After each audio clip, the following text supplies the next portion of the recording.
Hello, everybody, and welcome to the Gather Global podcast. We are doing a second episode in a series with Rocket Yard Sports. And this episode, we're going to be looking at how creators and influencer marketing are impacting upon golf, following on from the introduction where we talked about where golf marketing is trending in episode one. And the objective for this episode is to ultimately position how content creators and influencers have essentially become new media and new points of attention for brands that are more effective than broadcast. So I'd like to welcome today's guests to the stage. First of all, Daryl, welcome back after episode one. Really interesting first conversation we had there. We went off on all sorts of threads, but I think we've teed this one up really nicely for our other guest that's joining us today. Yep, thanks for having me. Should be good. And hopefully with our special guest here today, it should be colourful, eventful, and hopefully everyone who's watching this and listening to this will be able to get some really good insight into what it takes to get into that particular space. So it's exciting. Let's see where it goes. Yeah, really looking forward to it. So we have a special guest who's joining us today. I've been well informed, that he's never called by his first name. So I'd like to welcome to the stage and to the Gather Global podcast, Trottie from Trottie Golf. How are you doing? Yeah, very good, thanks. That was a hell of an intro, boys. I appreciate that, and you're right. This will be colourful and to the point, I'm sure, Daryl, and we will knock this out of the park, boys. I mean, let's do this. Love it. Love your work, mate.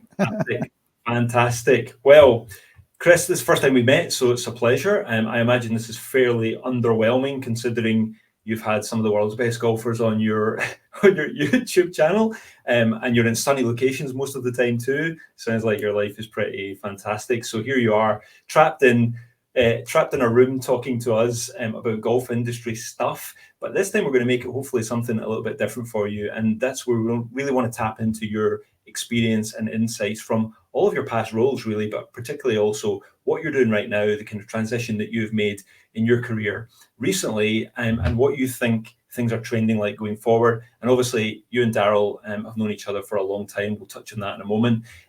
We're not doing a full intro to you today because there's apparently 94.7 thousand people who know you even better than I do because they're subscribers to your YouTube. And if anyone listening to this or watching this is not one of the 11,597,448 views that you've had on YouTube, then you should go and check out Trottie on YouTube, Insta, TikTok, all the other channels first, and then jump back into this because that will give you more content. So with that introduction on YouTube, all you've got is I'm Chris Trott, the OG Onion Master, which we'll come back to in a moment. On your channel, you peel back the layers of knowledge. I like the chat there. Again, from 15 years around the global professional golf tours, you'll learn about golf equipment, the choices you can make to help your game, and tuition based around constant improvement. So I thought I was pretty sure what the Onion Master thing was about, but I just Googled what exactly is Know Your Onions. I presume it is what I think it is. And when I Googled it, the dictionary definition was know one's onions, which I thought was quite nice. So essentially, it's about knowing your stuff. And yeah, and what was the reason that was that a phrase that you used to hit out with when you were coaching people or something? How did that originate? I mean, look, just to kick things off here, I think the fact that you say, "Oh, I have traveled the world, I have worked with great players, it's been brilliant," but you say, "Oh, we're sat here now talking on a podcast." At the end of the day, this is really the succession of where this needs to be. I mean, I've worked with 156 of the best players every week that play golf in the world. And I did it for 15 to 18 years. And that was amazing. But every week you're working with 156 people. Now you might touch 30 to 70 of those people each week. Now we're in a stage where you list those numbers. And obviously they were given to you a few weeks ago because they've increased even since then a large amount as to what my footprint is on social channels, talking to people. So I think when you say like where the golf industry is going and what we're looking at, that's the excitement for me. I mean, the fact that we can create something here with us all in offices, talking to one another, truly shows that like the trajectory and the direction of the sport is significant, and we're now able to connect with so many more people. So I think that in itself is an amazing thing. The fact that we live in 4 different parts of the world and we're having this is also fantastic. in terms of peeling back the layers and know your onions, I mean, I've coined quite a few phrases over the last 2 or 3 decades, as Daryl will know, because we do have a long, deep relationship that we've known each other for many, many years. And that is one of the amazing things about our industry, is you just never know the people you're going to meet and the routes they're going to take in their career, and whether your business is going to mix with their business. And are you going to have the confidence to do something that can combine with them to take it forward? So our relationship started many, many moons ago, young guys starting as trainee golf pros. And I think during that period of time that we spent together, we didn't have much cash. And that's when some of the best relationships are formed with people. And I would imagine back then I would have said something to him along the lines of, mate, you got to know your onions on this one, pushed him out the way and proceeded to beat him on a golf shot competition that we were doing.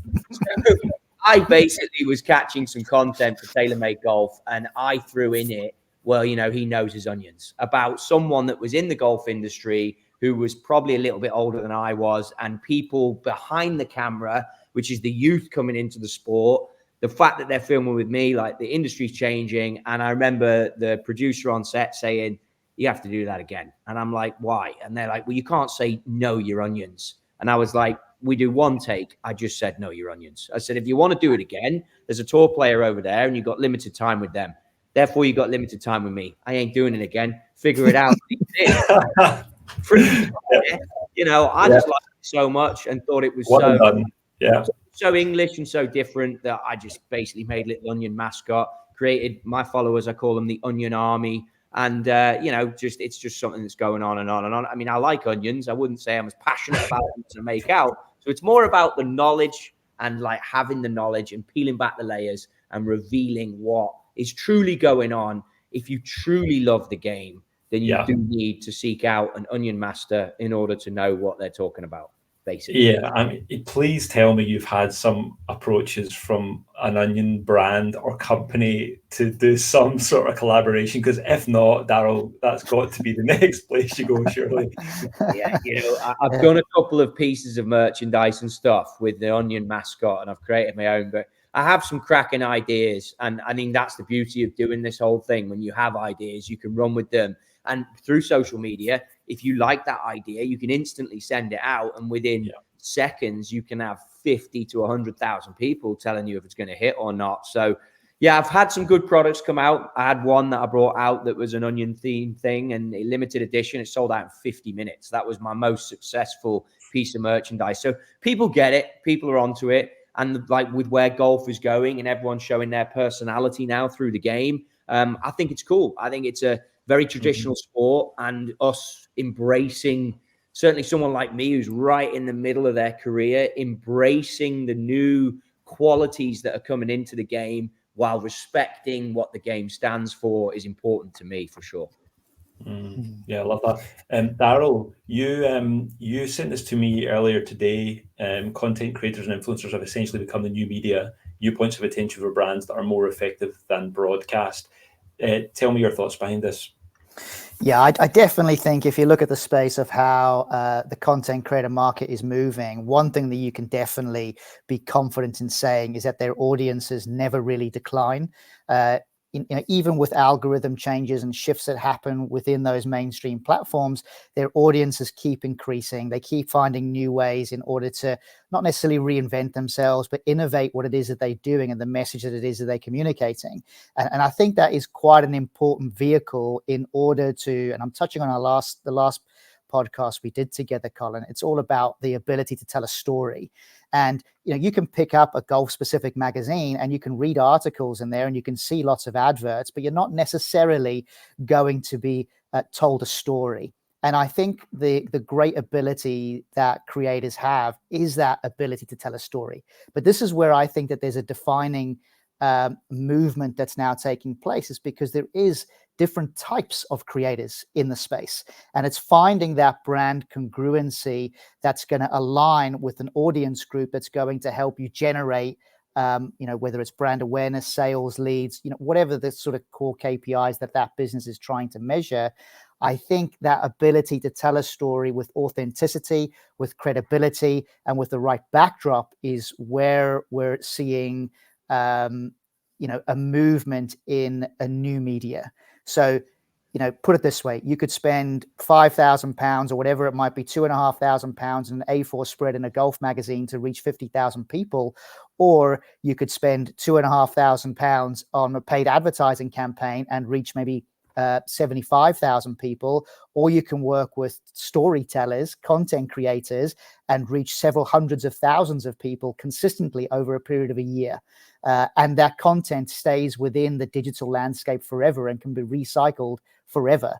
I think the value for the brands is really high with creators, but only if they can tell good stories. But if you have someone, and Trottie's a good one on the call here, and being involved in a lot of the partnerships that he has in play, he has the ability to tell a credible story, to tell a story about what it takes to become a really good golfer, and using these brands and these products in order to assist you on your journey to become a good golfer is where you're now seeing that media split.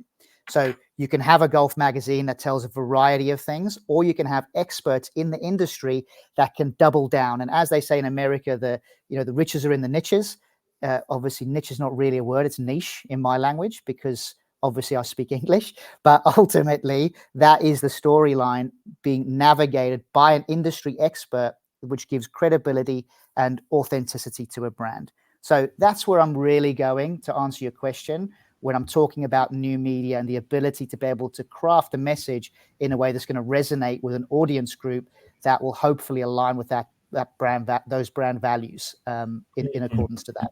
So if we're thinking about where we're at now, and particularly in the space that you're focused on, what's the gap between where we are now and like full realizing of potential for brands in partnering with content creators? Again, as we talked about in the last episode, the evidence or the insights are suggesting from the white paper that we recently did that it's very important that the content creators' values align closely with the brand's values, and that's one of the key things that's going to make that relationship be fruitful and hopefully long-lasting. So what's the opportunity that still remains that brands are, what's the size of that, if you can quantify it? Yeah, hard to quantify, but I definitely think we are arriving into that space right now. So more and more brands are looking at how they're spending their money and what they should be doing with it. We do know of certain brands that have basically cut their print advertising budgets and put it all into either influencer marketing or digital paid ad stories, or doing both alongside each other because they do complement each other well. So we've definitely seen that movement happen. I think, and this is off the back of one of your other white papers, to be fair, is the non-traditional golfer market.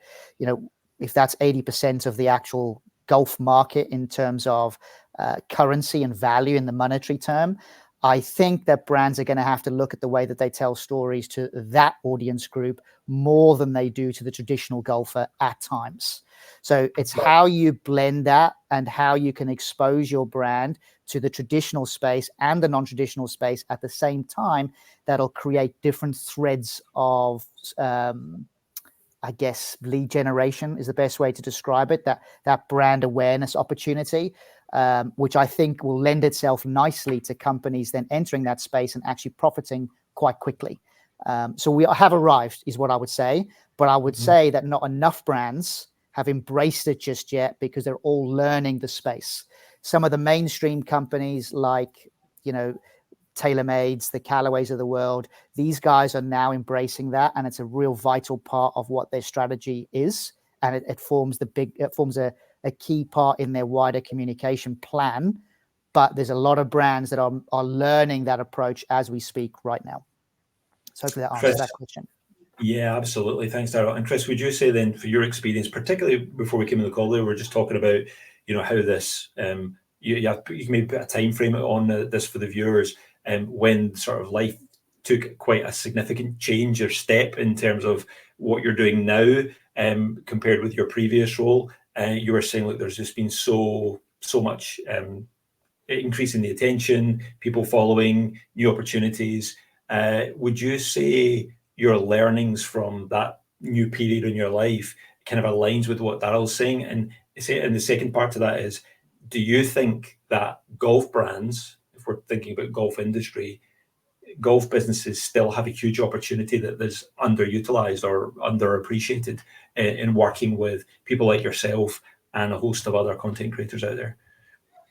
Yeah, I think golf is a funny one, and I know this industry so well, and I think that my whole journey with this is quite different to a traditional influencer that we might think of. Daryl alluded to it very politely. I think I could probably sell Ewok outfits if I went down that avenue rather than bikinis. But the bottom line is that my journey in golf has been my whole life. I mean, I'm sat here talking to you, holding a golf club, because that's normal for me, just chilling with a golf hat on and with a lifestyle top on that's got a golf company on the front of it. You know what I mean? It's like, this is my life. What's happened for me and the growth of it, and have I seen a trajectory of it? Well, since I opened the floodgates and went on social media, yeah. But on the same note, I didn't go on social media for the first maybe 7-8 years of this thing being a thing. I had friends in the golf industry who did, and I didn't. And I think that now I've gone much more attention on it since 6 months ago. The introduction of Daryl and Rocket Yard to put a strategy, that's the biggest thing that we do that I think no one else is doing. We have a strategy about what we're doing. This was fun for me originally, and it was a little bit of a mess around. And all of a sudden, there's a huge interest. You create a story. You create an onion mascot. You tell the story. You tell it as often as you want to tell it. You take the marketing message from the company. The company that I worked for and still partner with benefited massively from my own interest in social media. They loved it. As a full-on employee, it benefited them. My friends and people, colleagues that I'd worked with, which would be some of the best golfers in the world, enjoyed the show. They saw the personality behind this guy who's making golf clubs. They were watching it.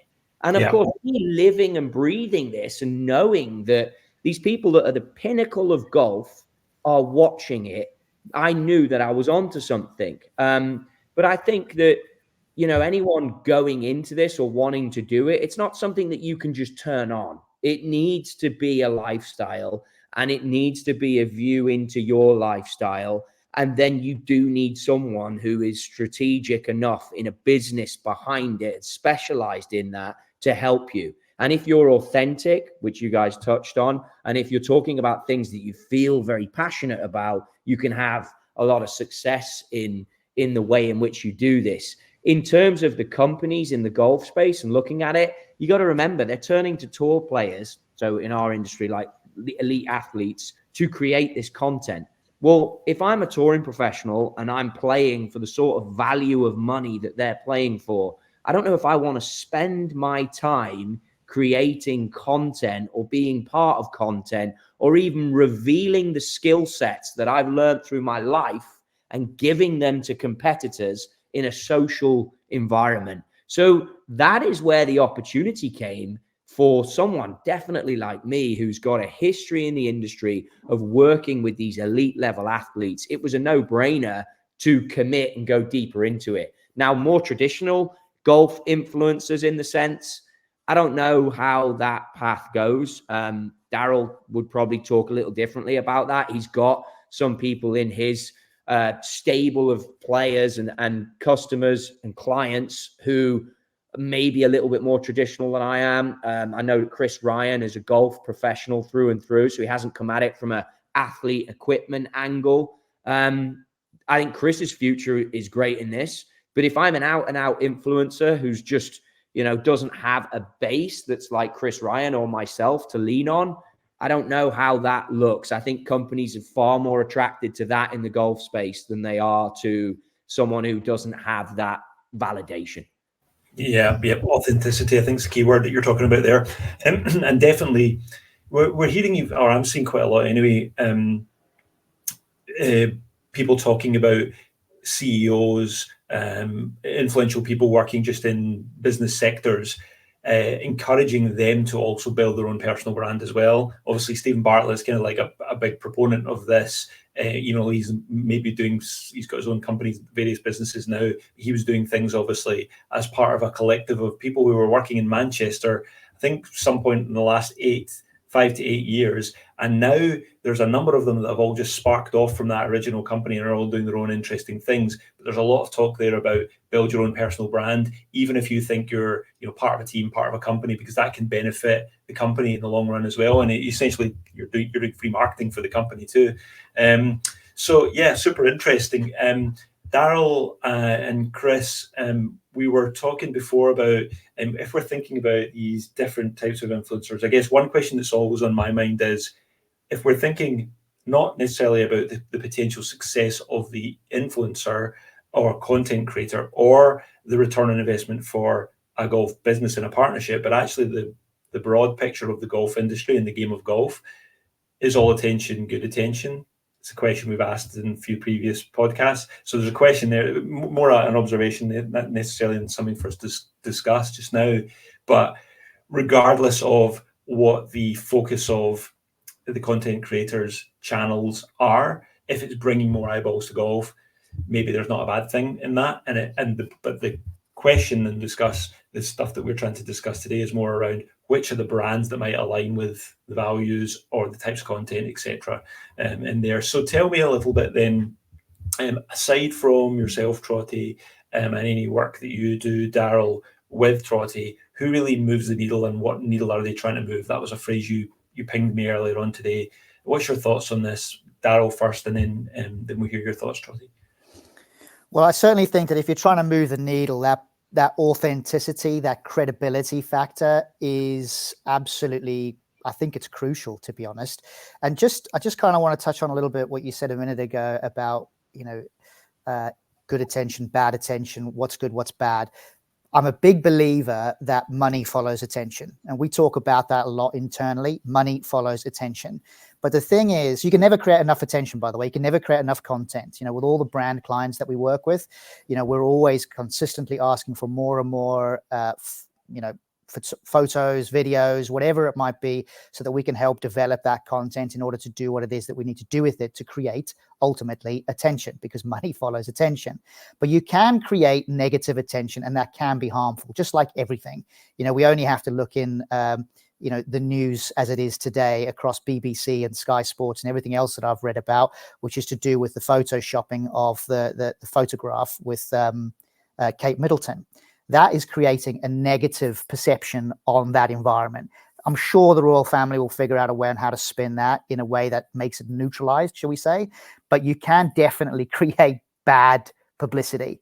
But in the same way, and I'm using a really good example here with Georgia Ball, who we've been tracking for some time. You would have seen the video that came out related to her hitting some golf balls in a bay. She's clearly a PGA pro. She clearly knows what it is that she's doing. And then a man in the bay next to her is telling her what she should be doing. That video, we noticed it today, has now had over 15 million views. Her audience has grown by something like 140,000 on Instagram in the space of however many weeks that is, days really. Now, that is putting on a whole different type of attention. And what that means for her is, what strategy is she going to follow that's now going to maximize the commercial opportunities for her, and also those values that she's demonstrated in that video and others, that's going to align really nicely to other brands, so that those brands can tell really good stories in terms of that congruency of, aligned values, ultimately, is where I'm going with it. So okay. I do think, I think I might have lost point of your actual question here, to be fair, Colin. But I think the most important point for me is money does follow attention, but you need to create the right amount of attention, the right type of attention with the right purpose and values. And ultimately, coming back to Trottie's point a minute ago, following a strategic plan and a direction of travel will definitely help brands and creators win in the long term. I always think that the best types of partnerships are the ones that keep getting renewed, not the ones that keep getting replaced. And I can think of a bunch of tour players out there that have had sponsor after sponsor after sponsor and just recycles over and over. But then I can also think of guys like Sergio Garcia, who've been sponsored by pretty much the same brands for his entire career. So the renewals are what is where I put a value on a relationship, not on the price tag initially. So that would be my. Is it you got to ask yourself, is it the right attention as well that you're getting from a brand point of view? So from my own brand point of view, to answer the original question, Colin, like what's the needle mover for my brand? Tiger Woods, without doubt. In order for me to be, and it's the same, by the way, for 98, 99% of golfing brands, it just is what it is. But for me to have that validation, authenticity, it's elite tour players. And that's why I have a partnership that I have with those guys. Because again, we hit on it the last question I answered. They're not going to give their time to the brand the way the brand wants it. And that was the gap in the market for me. So I think Daryl can talk about it from a much broader perspective. But answering it solely for me, I think you lead obviously with Tiger, and then you back it up with some of the amazing names that play this game that I'm fortunate to have very good relationships with. So whether it's doing content with them through Adidas, or through a partnership I have with KBS Golf Shafts, or through Sky Caddy and the Champions Tour and the Legends Tour, you're going to be around some people that I can ask them in a safe house questions that will expose the partner I'm working with and them as individuals in a way that helps them either move up a player performance social media channel program on the PGA Tour, or it will just put them in good light. And I think that that's been my needle mover for sure. But even with that, the guy that helps me with the videographer stuff, and is a nice addition to what I'm doing in the last 5 or 6 months, he often says, you are one piece of content away from having that viral tsunami of following that comes. The thing is, if you get it, you also, from my understanding, is you want a following that is almost small and mighty. That's almost more important than having just a colossal following that's just swiping past whatever you create. But I think that also lends itself, exactly what you're saying there is what you stand for, you know, the aspiring golfer, the elite level, you know, how that journey to basically get to the top. All of your brand partners have the same sort of alignment as that. They want to try and get players better at golf. That's what they're trying to do. And they can tell those stories through you because you've been to the top, you've seen it up close and personal for a very long time. So there's always that authenticity between you and the brand and your connection to the game, which I think Colin, is let me tell you there, Colin, this is how Daryl and I's conversations go. I come in and basically tell Daryl, mate, I think I can do this, this, and this. And he basically says to me, don't be a muppet. Let's get strategic and you do what's right for your brand. And that's, I guess, ultimately I walk around the room, which I might do in a minute here. And then I come back to him and I go, all right, what are we doing again? And that's how it works. That's why you need that partnership of someone it's that is magic of both parts, though. Yeah, definitely. Yeah. And it's like, you know, the great thing is about this, I have people calling me now who are new into the space, who are out and out content creators. They don't have a history, they don't have a base, and they're like, how are you doing this? How are you doing that? Can I ask you this? Can I ask you that? And it's like, you can, but at the end of the day, it's only working because of my connections with my agent and the company and what they represent. And then I'm like, well, what is that? And I'm like, well, it's someone that's going to help you position your strategy and your marketing. And sometimes the positions you put yourself in are far more, as Daryl said here, and he goes on the quote list for this one, that line he used about renewals. I mean, I've heard him say that like 5 or 6 times. I get it, Daryl. You know, we need to be good and we need to renew with new people. I get it. But you know what I mean? It's good. I'm glad you do. You're on a live podcast. He's still trying to remind you. Yeah. Exactly. But, you know, the kid, he obviously believes in what he's saying because he's saying it on your podcast. But the point is, like, having that yin and yang to the point is what you were trying to allude to there. Having that balance point and being able to have someone that you can. I'm very fortunate because Daryl's got a big team and I get to deal with him a lot. But it's like having that and that trusted voice that can guide you in this new space, that can help you then get the best for your brand if you are around people that you feel are needle movers for your personal development. And I think the same applies, all of that, 100%. And I think the same applies to brands and brands who are looking to get into this space and understand this space.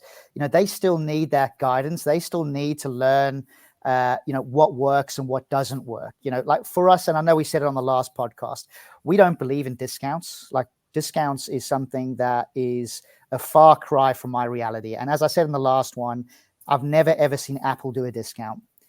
They've built massive brand equity. They've built a system which gets you part of the fabric of their business, and they've got you aligned with their values accordingly.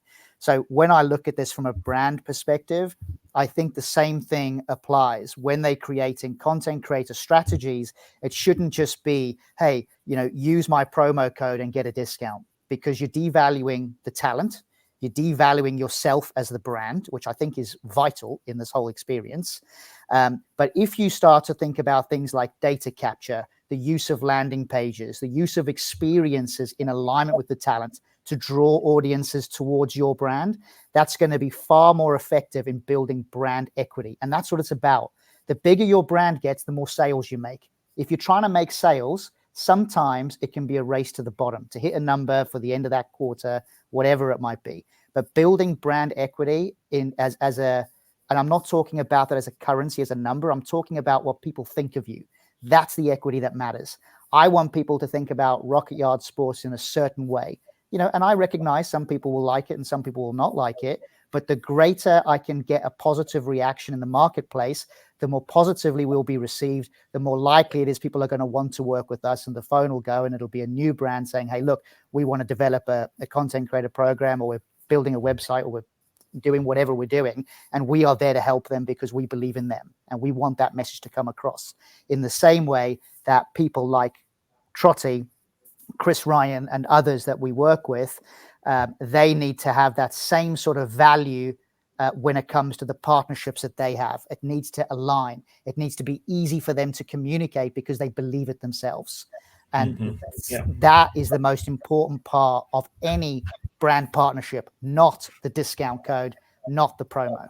I think it's fair to say, though, Daryl, on that, like, you're quite selective as well with who you let represent Rocket Yard in a sense, because the talent that you have does represent Rocket Yard. And even when I was going into this, Colin, even based on our long history, he still had a serious word with me and was like, this needs to be done a certain way. And I'm like, Jesus, what do you take me for? You know what I mean? But he's saying that to me, he's absolutely going to say it to someone that's just new into space, because you do, as time goes on, you are representing a business that Daryl's grown. And it's important that you, like all partners, you represent them the right way. Now, for me, on the flip side, looking at it from just my lens coming in, I was fortunate. I know every agent there is to know in golf. So I arguably could have asked and lent on anyone. And I certainly would have liked to have talked a little more to Dustin Johnson's agent and stuff like that. But on the same note, there's a guy who's dealing with the most successful player in the game, and he's kind of an age that social media is not going to really be of impact to him. You know what I mean? So that was just not something that would have worked. But look, 50 years ago, or 40 years ago, if that was the place and where we're at, then he would have been brilliant. But I think, again, that speaks volumes for the importance of this relationship that you have with whoever's helping you move the needle and move forward. So basically, you'd rather sign with DJ's guy than me. You had styled yourself like Dustin for quite some time. Well, I've styled myself like Dustin. There's a tactic behind it, I think. It's like I already alluded to, he's a giant and I'm an Ewok. So it's like... Sorry. It went the other way. No. That'd be great. Yeah, of course, Daryl. I mean, look, if I could have gone with Winkle, I'd have gone with Winkle for sure. Thanks, mate. Appreciate you. Appreciate you back in there, pal. You know what I do love about what you said though, there, Trottie, that you said twice there that you are representing Rocket Yard, and that's really important to you. And that, from even with us at Gather, getting to know Rocket Yard and Team Daryl more over the last year or so, like, I wouldn't have expected you to view it that way. I would, and I appreciate you're a long-time friend, so maybe would give you a slightly different approach to some of the other talent that you work with, Daryl. But I still think that's really quite, that's a really good indictment of you and the team at Rocket Yard, that's the way it views. Trottie thinks that he's representing you on the same side. We're going to talk a little bit about storytelling here. In on that, Colin, if I can. Oh, sorry, there was a lot more pressure in that decision based on the relationship. Like I know Daryl, known him a long time. I can't go into this letting him down. Like that's a problem. You know what I mean? So, and I think that when people ask me about who I work with and who represents me, a lot of them I don't even bother introducing to him, because I'm like, you're looking for something that he's not interested in. He's interested in the future that can build a platform as to how he can go forward and how he can improve the golf industry. He's not looking to make a quick buck or two off of someone who's going to let down people that he introduces you to. So it's like, if that's the way I feel about it before I even go in, then I don't bother putting them in touch with him. It's a big one. And again, if there's anyone listening to this from my angle, you really have to think about how you want your business represented and who you want to partner with, because it is a responsibility, be it partners that you sign with or be it agents that you sign with. But yeah, sorry to interject. No, not at all. That's brilliant. Yeah, I mean, the part about storytelling is actually just going to build on that as well, because it's about how, in your case, Daryl, it's an agency. You help brands, you help talent, you also help players, and it's about how you create and develop storylines that can help everybody win in that cycle, basically. Before we kick off the storytelling part, though, my guess is that, Trottie, you're going to tell it better, but just tell us, go back and tell us, like, so how did this come about when you actually thought you were going to go into this, and you way back when Daryl, 20 or so years ago, what was the sort of birth story of Trottie Golf as a YouTube social media content creator, etc. Building on after what happened with TaylorMade. Yeah, so look, to do it as quick as possible, I tried to play for a living, didn't work out, and skip a lot, but ended up working for this golf company, and wanted to progress my career, was working based in Europe, took an opportunity to live and work in Asia. When I lived and worked there, a couple of friends of mine traveled back from Australia. They'd taken a year off work and they'd started this thing called YouTube TV, and they were Me and My Golf TV. And it was like 2014-ish. They sat on my couch in Hong Kong and were like, listen, we really think you should talk more on this social media stuff. Like, social media was pretty new. And I was like, no, I'm effectively like the mechanic in the Ferrari garage at a Formula One. You can't go talking about tire pressures and gear change ratios to the media the week before, Alonso is going to go on the starting grid at that time. You just can't do that. Yeah. So I left it. And then my career moved. I got to America, which I always wanted to do. And, at that point, America is tougher than everywhere else to progress. I'm not American. I'm in a corporate environment. I'm doing well, but I realized that I'm getting a long way away from the main thing, which is my love for the game. And I have people that reporting to me. I'm looking at budgets, which I've been doing for previous years. But at this point, you're looking at a lot of things that are like about the business. And I just got to a point where I got so good at the nuts and bolts of the job that I had so much time on airplanes or time moving around the country that I started to do things differently, elaborate. We used to have a tour report that we would send to R&D, and I would start making this glamorous tour report, and I'd send it to like 25 executives, and one of them might reply and say, nice job. And I'm like, yeah, this sucks. And then you go to the same old steakhouses, which, yeah, I guess, oh, woe me. No, look, they're great. But when you've done it for 50 times in 3 months, you're like, what are we doing this again? You know what I mean? And this is life experiences that should mean more than me just another tour event in another town, not playing for $8 million playing golf, which is what I love.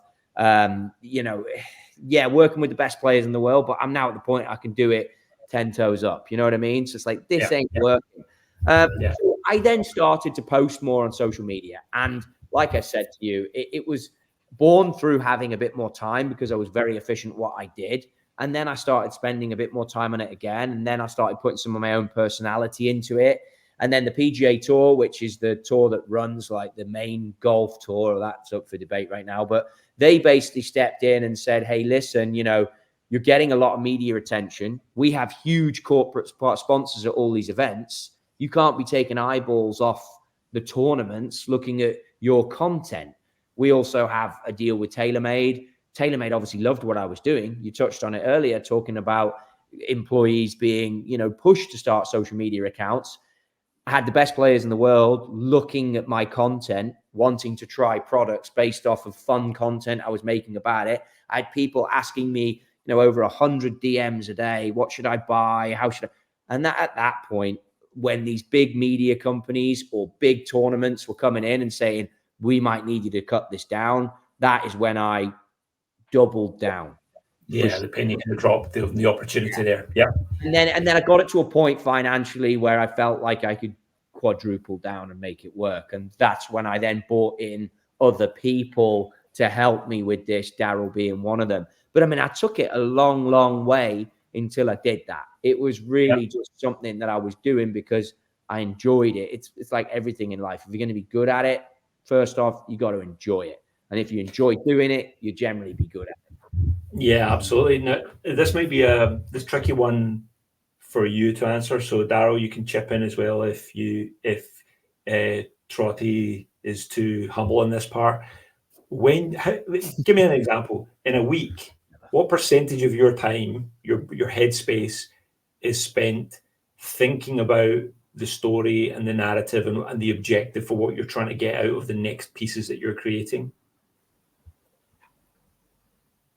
I mean, for me, if I answer that, the narrative in the next, I think I'm constantly thinking about what the next, but Daryl knows this, it's a healthy paranoia as well. I'll kick off with that, Daryl. But I'm constantly thinking about the next 3 and the next 5 years, what I can build. And that's the beauty of going from a salaried employee to a full independent contractor. I can take this business wherever I want to now. That's awesome, by the way. And you don't understand when you've worked for 15, 18 years with one of the best companies in golf, how great that is.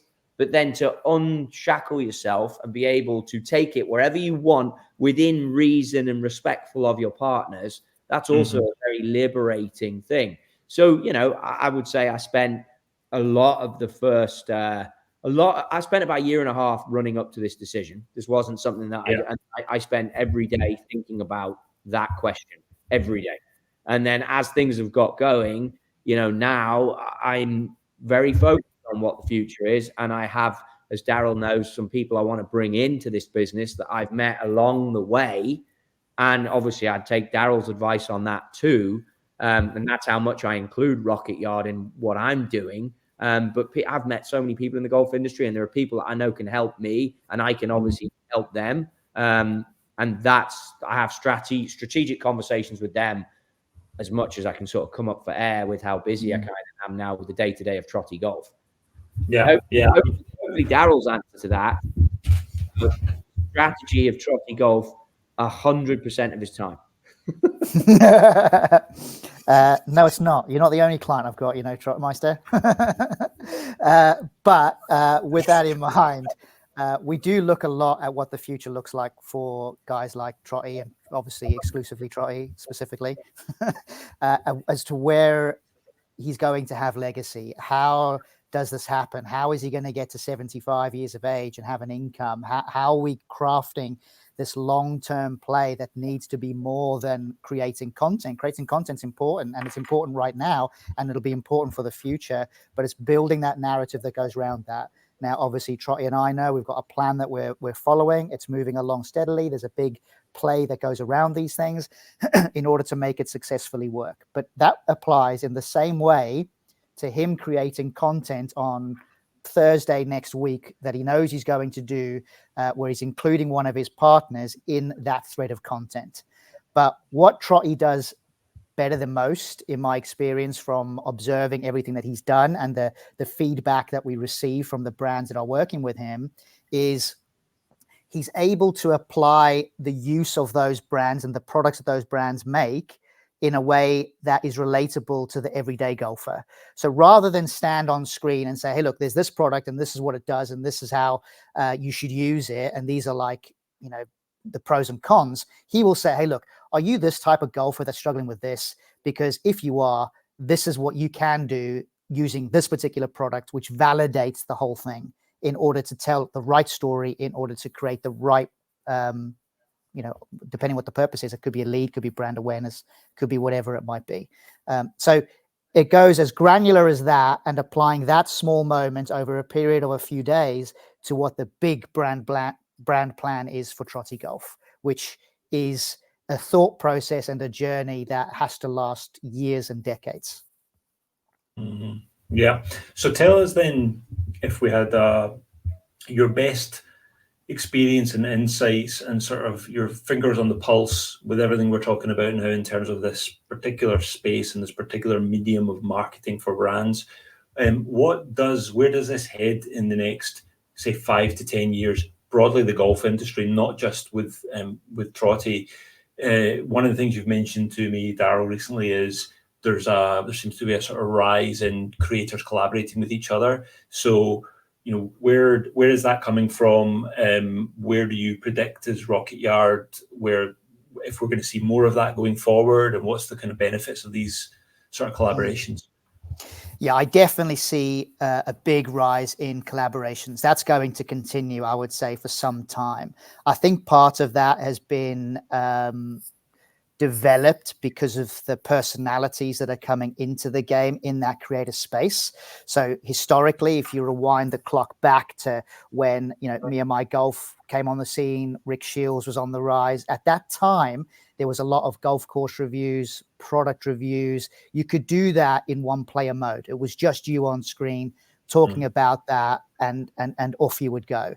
Now, if you look at the likes of Rick Shields and how his platform's evolved, and it's more about his personality showcasing a variety of things and not necessarily about reviews and that applies to other people like Good and others that are in the space, that now these guys are becoming TV channels. This is what they are. This is where we're at. So in order to make these things exciting for golfers, they are now joining forces in the same way that Marvel Comics has Captain America alongside Spider-Man. This is what's happening.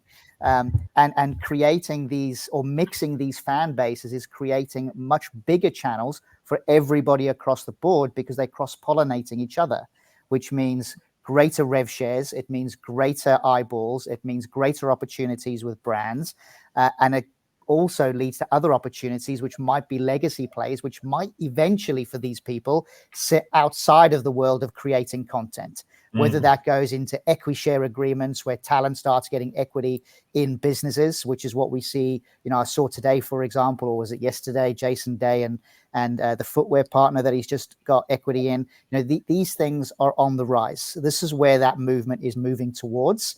And working with brands with a mindset of creativity is good, because the creators are usually one step ahead of the brands already.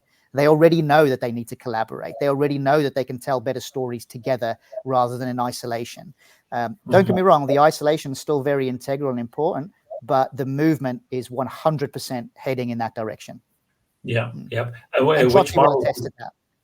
Yeah, which Marvel superhero is Trottie in this whole universe that you're describing then? I think he'd probably think of himself as Iron Man, because he's making his own suits in the same way he makes his own golf clubs. So I'll probably go with Iron Man. But with the flashing onion in the chest instead of a... Yeah, that's it. Flashing onion in the chest. There you go. There's some merch ideas here, Colin. Giving ideas away. Yeah. Trottie, what else do you see coming in the future of golf content creation?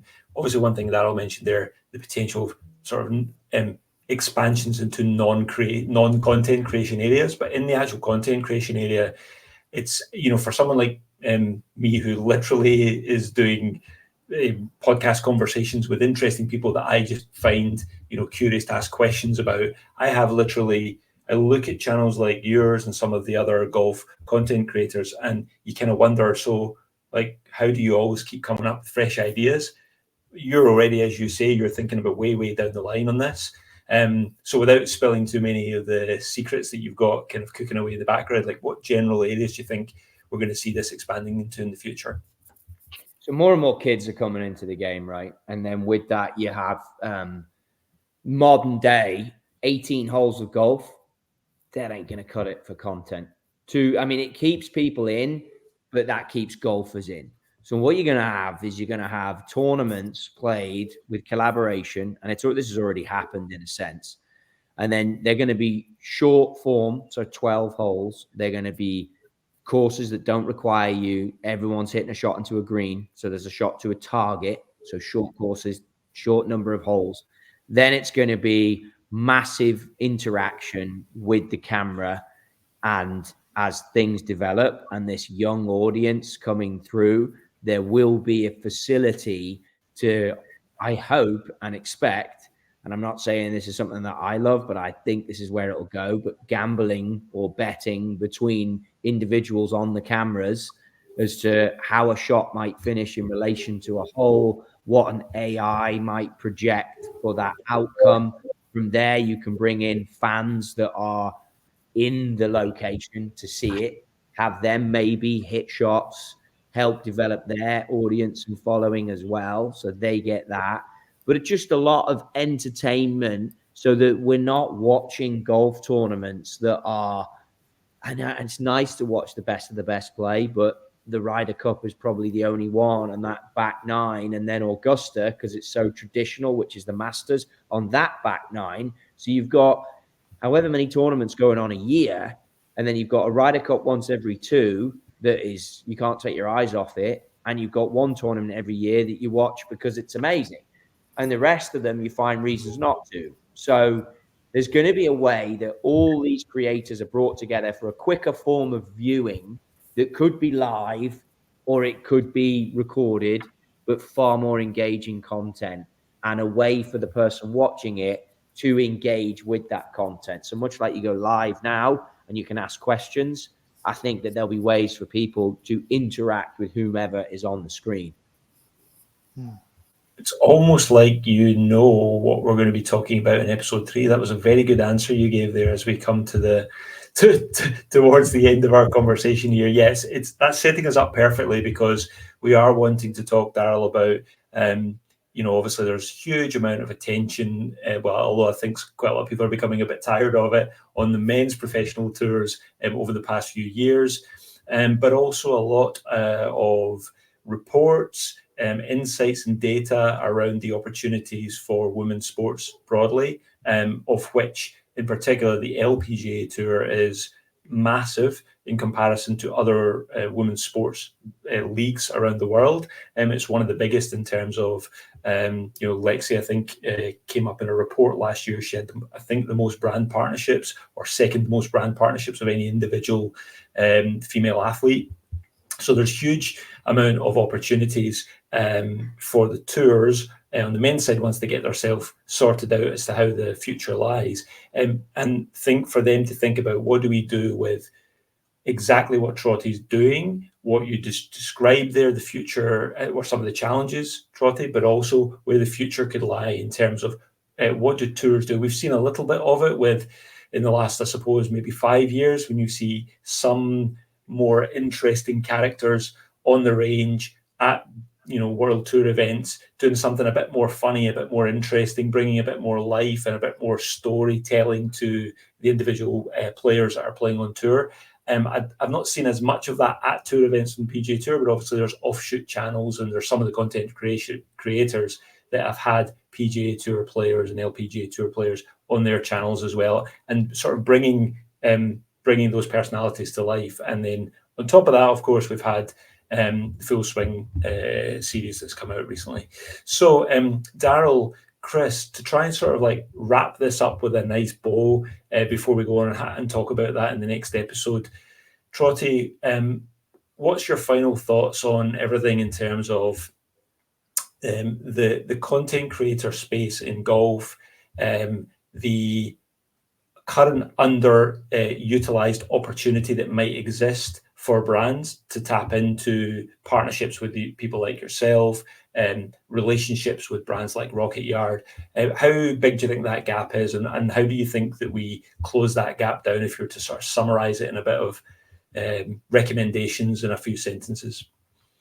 Well, first off, I think it's a good job that I'm not going to be on episode 3, because I have a lot to mention on those subjects. So that's point number 1. Okay. Point number 2 is, I think that, because and they'd all be quite frustrating, to be honest with you.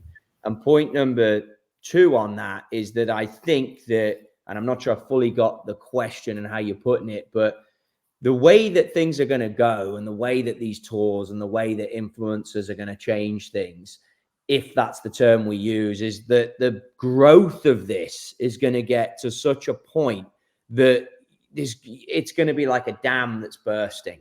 And that's when the doors are going to open. And the way conversations have gone and the way in which big governing bodies are trying to wrap their arms around what they have instead of embracing some of the talent that can come in and do different things. I respect totally how all these tours and everything are run, but you're going to get to a point where there's just so much interest that you can't ignore it. Like Rick Shields we cannot do a podcast on this area without talking about what he's created, how respectfully he's done it, how close to the line he's ridden it at times, and then the guidance he's taken from the partners that he's had or maybe walked away from, but also his management group in that sense. So when you look at, again, the Rocket Yard play in this, it's huge in terms of how you position. If you're truly serious about wanting to change the way things are, which I very much am, then you need that longer term vision. And I'm not sure, again, if that totally wraps it up in a nice way, but I with a bow on it. But I think anyone looking at what the future will be, I think that there are many, many talented people out there that can add to all these broadcasts. And if TV is going to survive, then it does need to pivot a little bit if it wants to have the eyes that it deserves on the best players in the world. And all these things are obviously maximized and sped up by the fact that you don't have the best players in the world playing together every week right now. But I don't want to give too much of a spoiler on the next episode.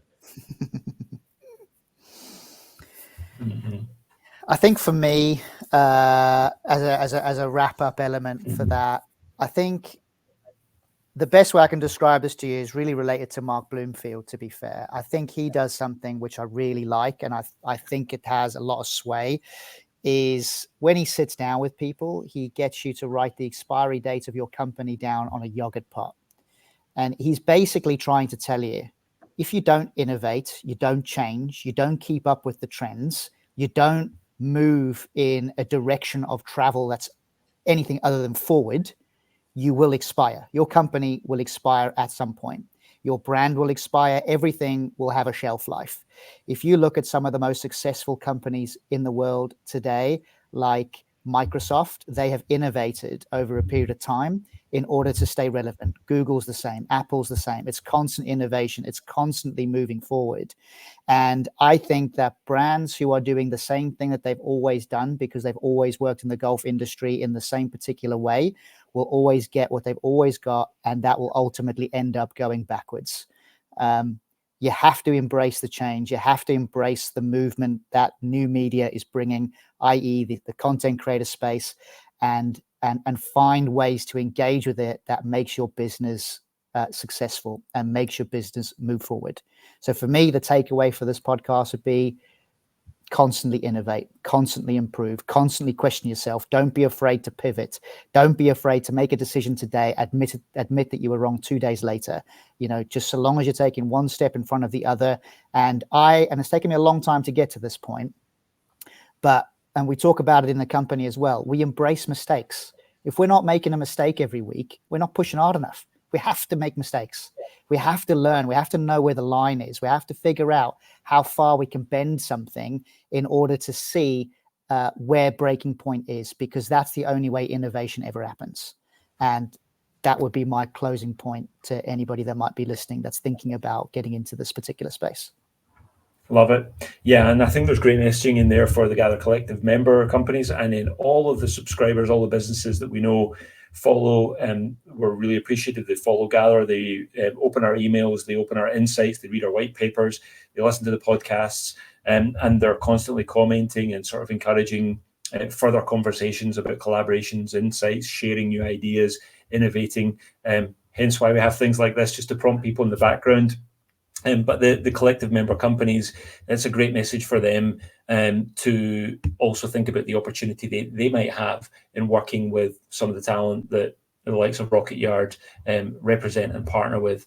Trottie, it's been an absolute pleasure. It's really, really nice to meet you, get the opportunity to meet you. And most importantly, it's been cool just hearing about your journey and your perspective on this. I love the relationship that you have developed in a business sense with someone who you've obviously been friends with for a long time. I think the point you made earlier about that making almost the decision of do we go into business together, actually a very important one, and actually almost a harder one to make, because you wanted to make sure that this worked on both sides. I think there's an incredibly powerful message in that, as well as a very heartwarming one. And it's just super exciting to see the journey that you've been on and what the future might hold. And just, I can tell from this conversation and the way that you both think about this, there's obviously some stuff cooking in the background here, and the relationship you've got is going to allow you, Chris, to stand up as soon as this is finished, walk around the room with your putter, and then phone Daryl and be like, hey, I've just had 5 more ideas. And then Daryl's going to sit you down and say, okay, in 5 minutes time, I'll talk you down and let's see if any of them fit into the strategy. And then you never know, one of them might fit in there. Absolutely. Yeah. Well, thank you for having me on. It was it's always great to chat with anyone that Daryl introduced me to. So thank you for having me on. Appreciate that. Yeah, it's brilliant. Daryl, thanks again for taking the time. For everyone that's listening out there, we hope you've really enjoyed this conversation. And please, when we do post this and you pick it up either in email or on socials, please do leave comments, questions, or send us any thoughts that you've got. We'd love to learn from that, because that'll help us also frame the conversation in episode 3, for which we've got quite an exciting plan coming up, Daryl. So from everyone in the Gara team and from Trottie and Daryl, thanks for listening. Thank you very much.